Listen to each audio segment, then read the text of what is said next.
Welcome back. The weather is heating up, and so is the competition for this weekend's First Coast Kids Triathlon. The Big Kid race kicks off Saturday at UNF, and joining us this morning is Ty Dickinson with the Jacksonville Sheriff's Office and 11-year-old Casey Goodwin, one of the triathletes. Thanks for joining us this morning.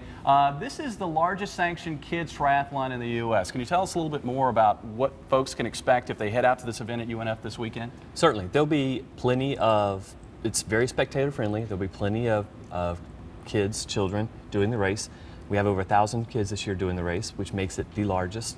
We're looking forward to the competition as well as seeing the kids do the events and for wellness purposes. And this is a true triathlon. I mean, in the full sense of the word, we're looking at swimming, we're looking at running, and we're looking at biking in this event.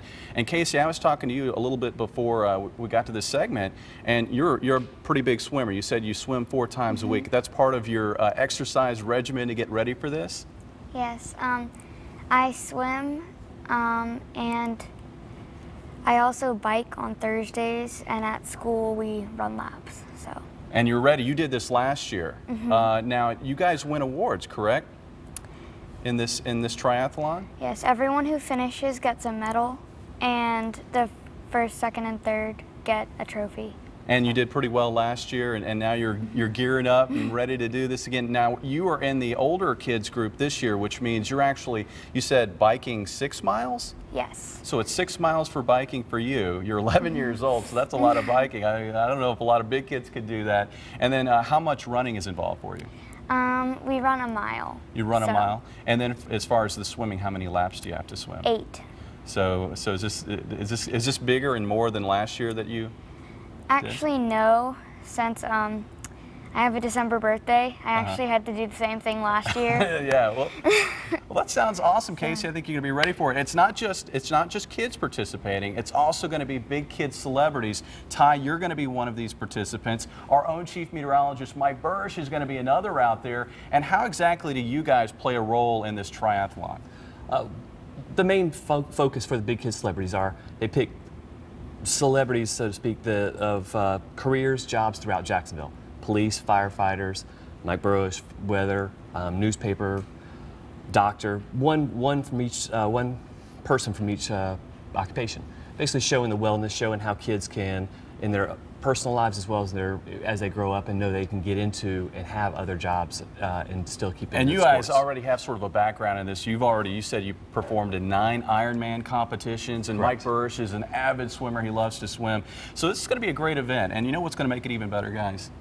You've got some good weather. It's going to be a little hot, though. So I think the pool, the swimming, that's going to be the best part of this event coming up this weekend. Folks, if you want to come out and participate, can you tell us a little bit more about where they need to go in order to be a spectator at this event or help out? Right, certainly. At UNF, the event, it will be Sunday morning.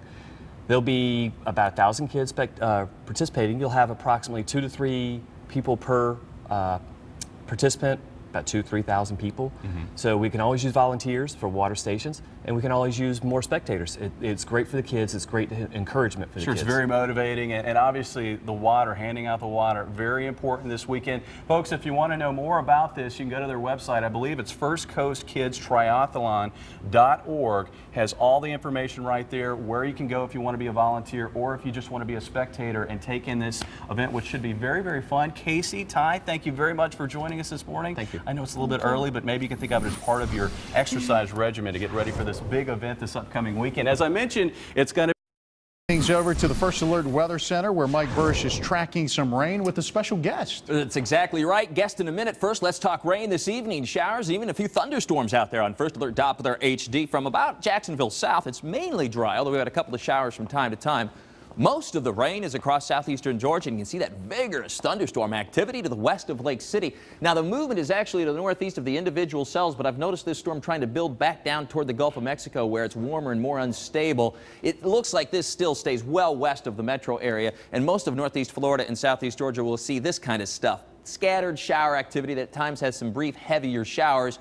But long parts of the evening dry, especially when you get from Jacksonville and point south to Stark, St. Augustine, Palatka. We'll take a look outside right now at the 295 and Buckman, the Buckman Bridge here, rather, and you can see that we had quite a bit of cloudiness, mainly dry roadways now after a brief shower that moved through earlier this afternoon, and at times still a peek at the sun even as we head towards sunset. You can see the glare off the water there, so at least a little bit of sunshine to enjoy as we track those showers through this weekend. 9 o'clock this evening, there you can see the scattered showers, and a few more now developing south and west of Jacksonville as well, and you could hear a rumble of thunder or two. By tomorrow morning at 8 a.m., some leftover clouds, but that should fairly quickly scour on out of here, and by 5 p.m. we're into the sunshine. It'll be a warm day, and a widely scattered storm could develop inland as the sea breeze penetrates inland, but I'm not expecting much, and then that just leads to a very warm Sunday. So for the Shrimp Fest forecast, we're looking at temperatures that'll make it into the 80s. Sea breeze tomorrow afternoon, though, drops off a little bit, so that'll feel better. Mostly to partly sunny skies. Sunday, though, could even be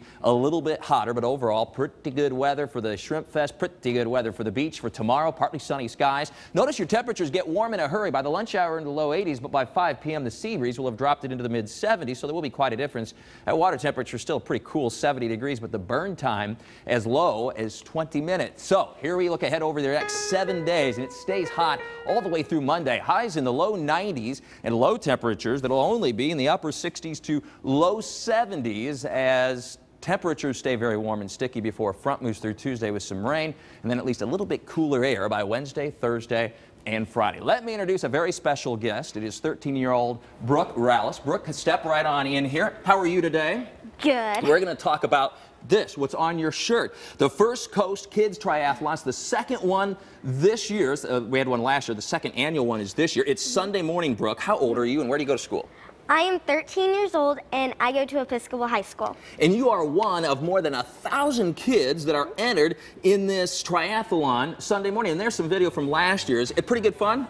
It's a lot of fun. And you actually raise money for a lot of schools and organizations around the area, and I get to be a big kid celebrity. I'm one of 14. Sheriff Rutherford is a big kid celebrity, and there are several others from around the area, of course, and we're going to be there to cheer you guys on. And then at 11:30 in the morning, after you guys have done your thing, which is, I believe, swim about 100 meters, if I remember correctly, bike 3 miles at least, and run a half mile, right? Well, actually, The older kids do more? The older kids do more. Oh, good. They swim 200 yards, Okay. bike 6 miles, and then run 1 mile. About double what the younger kids are going to do, and the celebrity big kids are going to do what the younger kids are going to do, so you're going to actually outdo me, right? Well, it sounds like a lot of fun. It will be a good time. So join us on Sunday morning. That's at the UNF campus. It starts at 8:30 in the morning and will go until about noon. More than 1,000 kids from the First Coast will be there. Cheer us on, and it's a good way to raise some money for local organizations. Back to Mark and Paige.